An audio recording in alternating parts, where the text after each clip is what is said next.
furry pony. My name is Nirvana Sparkle, and welcome to week 2 of the Friendship Table, and it's a foursome this week. Don't you ever word it like that again. As I am joined by my usuals, Dragonheart and Dr. Spartan. Hi. And, well, and we are being joined by a very special guest, a young brony by the name of Aaron Young, aka Twitch's American... That was a terrible pun. Aaron, you kind of look like me, except with a goatee and a mustache. Yes. Otherwise known as Twitch's American Choir Boy. Twitch.tv/American Choir Boy. He makes parlors. And plays Zelda and Just Cause.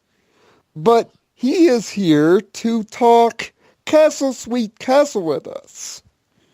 So, since you're new here to the Friendship Table, what were your thoughts, Aaron, on this week's episode? It's pretty good. I liked it. It was a good story about going back to the library and all the memories they had. Good concept for an episode. Love the way it ended. Had me laughing at times. Yes, I have to agree with that. Definitely with the feels, though. And the way they dealt with grief, especially, and moving on from a place. I'm sure all four of us can imagine moving from a house to another house, or except for me, because I've never moved. Except for me, because the only time I moved, I was like 1 year old. I was an infant, so I don't remember it. Me too. Me especially, I have moved 18 times in my life. I've moved once, but I'm about to. In a few months, I'm undergoing a pretty huge That's quite a few. That's way. Personally, if you ask me, that's way too many times. At number 7, I'd be saying that's far too many times. But 18 do you times, remember them all? Way too many. I actually do remember about 10 to like 12 of them. And it's because I get very connected to my room in Pacific because I'm always in it. So I'm always surrounded by, the same things and having to pack up and move and I was a military kid. For full disclosure, my father was in the military, served in Vietnam twice. So being on post, you move a lot. So I did that a lot in my early part of my life. And then I moved to Kentucky and was from house to house to house to house for 9 years' time. Sometimes it was because the houses were roach motels. Sometimes it was because, couldn't pay the rent and had to move. That sort of thing. But the way that the episode deals with grief, now, they could have gone much darker with it, but considering it's a kid's show, it's probably the most respectful form of grief I have ever seen in a television show of dealing with loss. Because that's very hard to teach to kids, especially in My Little Pony's age demographic. But just opposed with that is the Suited for Success vibes that I was getting. I don't know if you guys were getting Suited for Success vibes when watching the episode, because I certainly was. Yeah, I would say I did a little, yeah. With the way that... And nice callbacks to my favorite episode, by the way. Anytime that you can reference Lesson 0 and have Twilight twilighting while eating pancakes and looking like she did, it was a DEF-CON. It was like a DEF-CON. Definitely one of the parts. But of course, my favorite part was the, yeah, let's do this! It's just put your There both is- biceps crashing through the wall. Yeah. I love when he gets pulled in between his like chest muscles and Yes. just like. "Ugh." He gets some goose legs and goes back. I just imagine like people And after he comes out of the massage, I'm like, what did you do? I'm like, did you do a massage or did you kick the crap out of him? I'm just imagining they were all just sitting there like, Is that a massage? What kind of massage is that? And the fact that he busted through the wall like he was a Kool-Aid man or something. I thought he was gonna serve me some. Lotus completes that. What Lotus says completes that whole scene by saying, "Why do we hire him? Why do we hire him? Come on, little dragon, let's go. Why do you hire this guy? He's gonna end up killing somebody. He's gonna end up killing somebody by accident." And for the note, a rarity doll, Spike.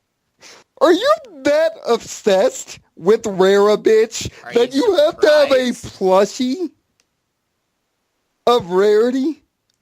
Are you, Spike?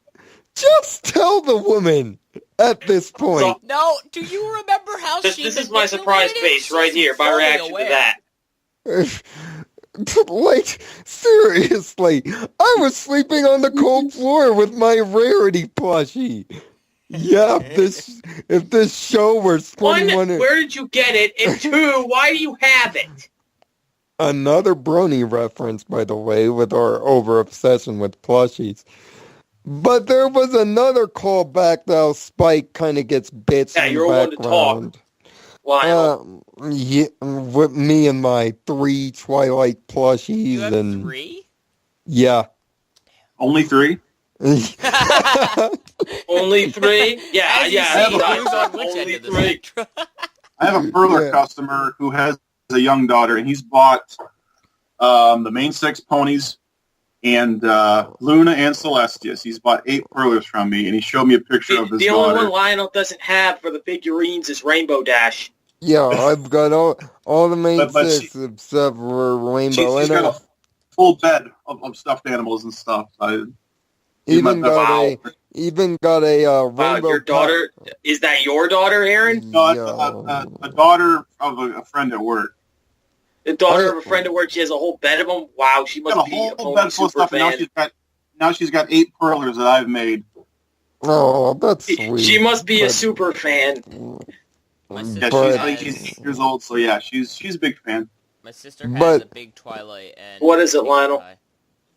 I'm trying to keep this thing on track, but you know, it's... And there was a reference also how Spike is relegated to the background. If you look at the picture of the Harmony 6 that is hung up on the wall, Spike is in the picture, but in the bottom right of the picture. Like he's barely not even there. So I think that was the writers making callbacks to the fact that Spike is kind of pushed off to the side in like everything. He is. Even the comics, like he's actually treated with more respect in the comics. And me and Lionel have both read at a good majority of them. I've read them all up until this point. Lionel is getting there, but I've read them all, and he is treated better in the comics than he is in the actual show. It's funny. And the song. Yeah, the no, song, meh. I've I only didn't seen really the think it episode was that once. memorable.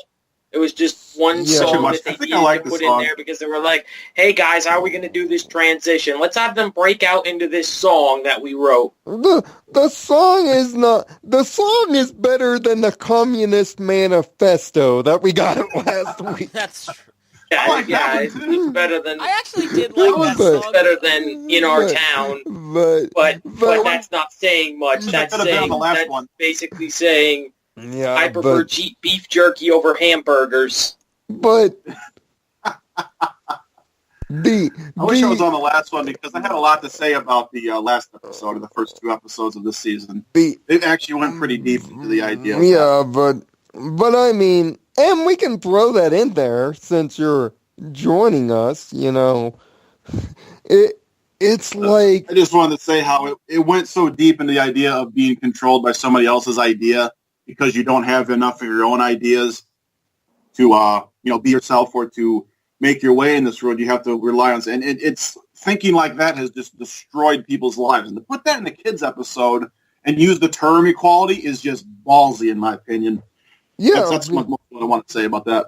Because the fact that their equality, the fact that their ideology can be summed up in one line, you cannot have nightmares if you cannot dream, which basically means they feel that if taking away individuality will stop all conflict, that they will always have everlasting peace if they stop individuality. But back to Castle Sweet Castle, the hidden party cannons. Those are funny. Pinky, first I off, love her gags. Where do you get these things from, and how do you not remember where they are? See, her gags are funny. That's what I said before. Her gags are hilarious. She's always a gag. I'm still trying to figure out where she got that costume in the comics from, that hideous one. Don't even get us started on that. But Applejack... just like this. Applejack, there is space outside to build the garden? Why'd you have to do it inside? Who builds a garden inside their house unless it's like a little garden that's near a windowsill? Yeah, they all went overboard. And Applejack, a.k.a. Mike the Miz Mazanin, again with her trophies all over the place. You mean Rainbow Dash. You said Applejack again. Oh, God. But... I got really confused. What? But just the way they were trying to fix the house, and then Spike's line is so perfect.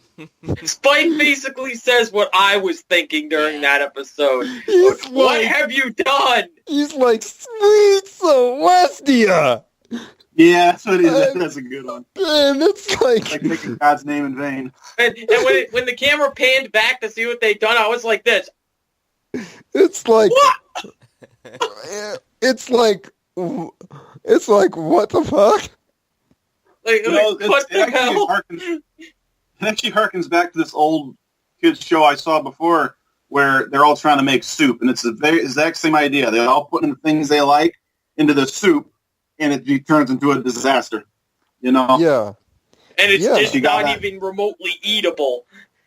Yeah, you gotta watch what you put into it. You gotta really manage everything, and think about everybody else. Which mini question? Twilight's new haircut in that episode. Fluttershy, yay or nay on that new haircut? Well, nah. Well, it wasn't in there very long. I liked it. It's different. I didn't. I'm gonna have to say nay. I didn't like it. I mean, and Spike's stalling techniques. Apparently, Spike is a strong enough dragon to stop an alicorn in mid-flight. Well, to be fair, she was just taking off. He grabbed her wings. I mean, he got her, One, he grabbed her wings, and if two, she really wanted to get away from him, she could. And the fact that he was using a bed as a reason to stall... That was funny, yeah. He's just like, and best part is the girl sneaking past and Rainbow Dash making the universal sign of stall her further. Okay, but, it's like, uh-oh. But it's lucky they passed by when that happened. I mean, they did a great job, both of the new writers, which bravo newbies, way to get in on that. Those were new writers? Yep, both of them. Yes. Oh, that's interesting. New writers, but guys with experience. They worked on, they were the writers of Fairly Odd Parents. Pretty much Fairly Odd Parents, Mighty Bee, all Terra Strong projects. So I'm sure it's Tara's doing that they Tara's know strong work. product. And Valentine, Just too. look at, like, Ed everything Valentine, too. He's Yeah. one of the writers on there. He's from Fairly Odd Parents. But I gave it a 5. I gave it a 5 out of possible 6 stars in the review. Of course, link to the review in the description, of course, for the YouTubes. So, what would you 3 give this episode based on a 6-star scale? I'm not good with numbers. Like when it comes to reviewing things. I think that sounds about good, Lionel. I didn't really... I'd say 4 or 5 out of 6. I mean, yeah, I can't really disagree with you. It's a good episode. It's just... I there's nothing mean, wrong with it. but Bloom and Gloom, the proverbial Luna / Cutie Mark Crusaders episode. Are we going to get some night terrors in this episode that are going to haunt children? I hope so.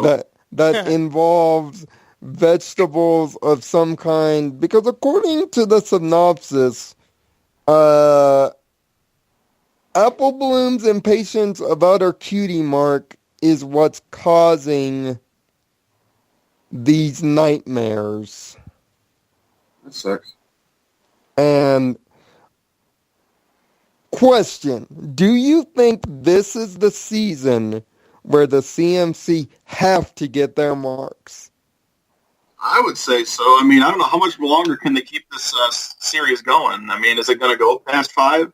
Yes, They've already gotten confirmed. to 6, but I still think they're that already they're gonna reach 100 episodes in this season. Right, Aaron. the 100th episode would be a good one to do it on. I mean, They already have something else planned for that, but yeah, I agree with you. That should be a good episode for this. But thing is, if they're going to keep going with that, they should definitely get it this season, because if they're going to go to a next season, they got to do something to grow them up even further. Yeah, that's what I was thinking. To keep their progression going in their characters. Because it's kind of like, you don't want to get into the idea that like you're watching an episode. Because it's like with the Alicorn thing for Twilight. It's like with the Alicorn thing for Twilight, where they waited we were about 64 episodes in, and then they pulled the trigger on the Alicorn thing. We've waited long enough to have that happen. Like, if it doesn't happen then, when is it going to happen? It has to happen. Like I was saying, is you don't want to get into the Pokemon mentality if you're watching a 10-year-old kid catch monsters and unlearning things as he goes. You want to have the character continue. Yeah, and he just repeats the same thing, but with different monsters over and over again.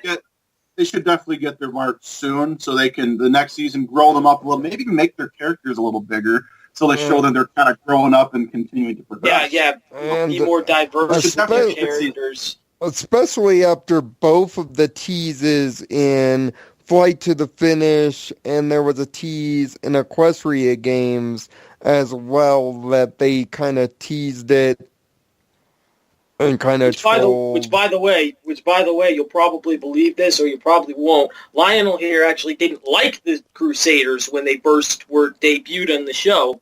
No, I did not. I thought they were going to be annoying annoyances. No, they're great.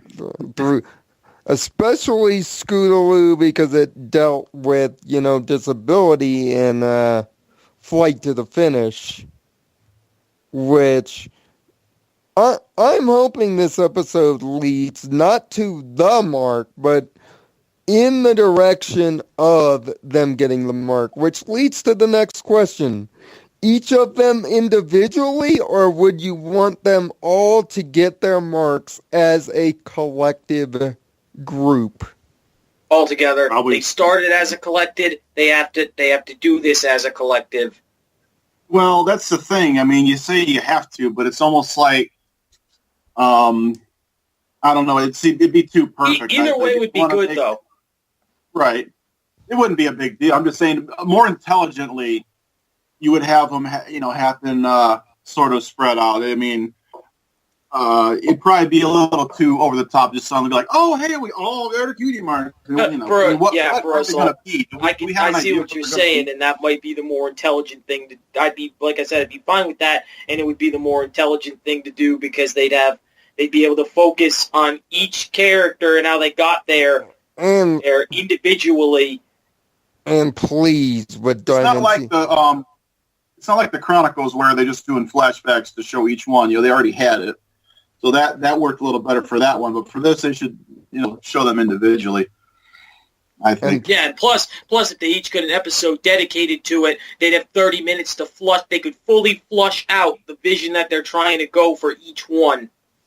And please, for the love of God, please let Diamond Tiara get her comeuppance and stop being the piece of trash character that she is. Please. Yeah. Please. You can't see me, audience, so I'm doing a lot, but trust me, if you could, I'd have a variety of expressions on display, and one of them is an evil smile. Well, I don't think we're going to do anything as bad as drag her through a cherry picker, but... Yeah, I wrote that, by the way. That was me. She needs to come around, though. But... They've had a few instances of Diamond Tiara showing... just sort of like she might be coming around. They've shown, like when she's singing that song about, she kind of complimented Pinkie Pie's party. She reluctantly went and bounced around the watering cans to make the Zap apple jam. She's definitely shown hints that she could come around and be a nice person. That'll probably happen. I mean... Probably happen, but by the time it happens, the question is, would it be too late? Because before she did that, because before she comes around full circle, you have to remember, she insults somebody who can't fly, somebody who is physically disabled from flying. Well, we don't know that for sure. That is just implied, but... It's just implied, but if it's actually true and Scootaloo can't fly and she gets her talent by something else... like probably from doing tricks on her scooter, because that's what everybody in the fandom probably thinks it's going to be. But if she gets something like that, if that actually turns out to be true, then she just insulted somebody who can't fly. Well, it doesn't, mean you're never capable of ever flying. To be fair, that doesn't mean she's always going to be that way. Yeah, that's exactly what I'm saying. Like, kids, honestly, kids are dicks. They are. Like, that's the fact of the matter. Kids are cool because they're kids. She's like the equivalent of an 8-year-old, and that's what I actually been telling Lionel for a while, that they go, like, I know she's a jerk, but she's an 8-year-old. And 8-year-olds, you've been around 8-year-olds, I've been around 8-year-olds, Tyler and Aaron have been around little kids, like, when they're little, they say and do things that they don't mean and stuff like that, or don't understand, and they just act like total jerks, and they don't understand why. They just do it because they think they can do it because they're young. And they're still learning what's acceptable and what's not. Yeah, and that's the thing. It's not like a character like Gilda, who's mostly grown up. Where Gilda is an adult. Yeah, Gilda is actually, I actually hate her more than I do Diamond, because she's an adult. She knows that, and she's a jerk, and knows she's a jerk. Yeah. Right, but she also is actually one of my favorite villains, because they have not redeemed her, and hopefully they won't, because it was a perfect lesson for kids, and it was so subtle, but it was just like, the kind of context behind it was, hey, there are going to be people in this world that are complete jerks, and you're never going to be able to make them your friend. Deal with it, and that's how the episode ends. They don't go... You just like, boom, okay, she's gone. Yeah, there's just some people that don't want to be friends with you. So that's a good. They don't have to bring her back. They don't have to have somebody come around and go, oh, I'll be a good person. They don't have to do that. Don't bother. Leave it as it is. Oh, because the lesson would be all the more stronger if they didn't. Yeah. Sometimes they try to make everything all better and cover up the boo-boo, but no, leave her go. Yeah. Okay, go on. And it also kind of shows the evolution of the show, seeing that season 1 and season 2 had a lot of single-decker lessons, but you're seeing a lot in season 4 and now in season 5. A lot of the lessons and morals are coming double-decked. Like there's 2 in Castle Sweet Castle. Where they have 2 episodes per episode. sometimes three lessons in the same episode. Yeah, Not even sometimes triple deckered and having 3 lessons in the same episode. Like it really. This show just keeps finding ways to evolve, which is amazing. Coming right out of. There's 2 more episodes that were just released, like episodes 8 and 9. But we'll get to those when the time comes. But yeah, don't get too ahead of yourself there. But anyway, we hope to have you here, Aaron, next week as well to talk about Bloom and Gloom. And for you guys that don't know, each episode of MLP FIM comes on at 11:30 Eastern Standard Time. That's 9:30 Mountain Standard Time. Every Saturday morning on Discovery Family, aka this is the only show we got. Network. Now, Wow. on only show and dominated by Technicolor ponies. And of course, after watching the new episode, make sure to come back to CodeEquestria here an hour later to find out my thoughts on the episode as part of new 26 Rainbow Powered. There is a playlist to catch up so that you can see all the Season 5 reviews. And of course, if you're new to the new 26, make sure to check out the Season 4 version as well. Every episode is there, and the final review of the season, and the top 10 of this season. Well, until Which by the way, Discovery Channel, you better find a way to actually find something other than Pony, or else your channel will rest in peace. You will die. WWE reference for week 2. Last week he did Hogan. Yeah, that's right. Channeling Taker. This week I quote my favorite wrestler of all time, The Undertaker. But until next week, I am Nirvana Sparkle. That's Dr. Spartan, AmericanChoirBoy. Yep. I have a feeling we're going to be doing this a lot with you. Yeah, I'd love to be on the show every week. That'd be great. Just as long as you don't ever call it a force. Good to have you. Absolutely not.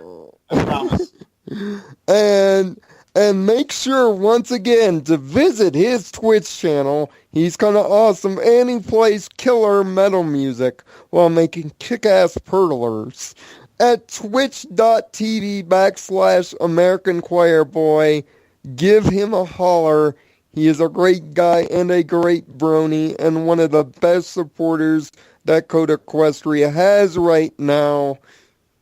Until next week, find peace in your own Nirvana, and thank you all for watching and supporting the new 26 Rainbow Powered. Until next week. And have a heart to think positively.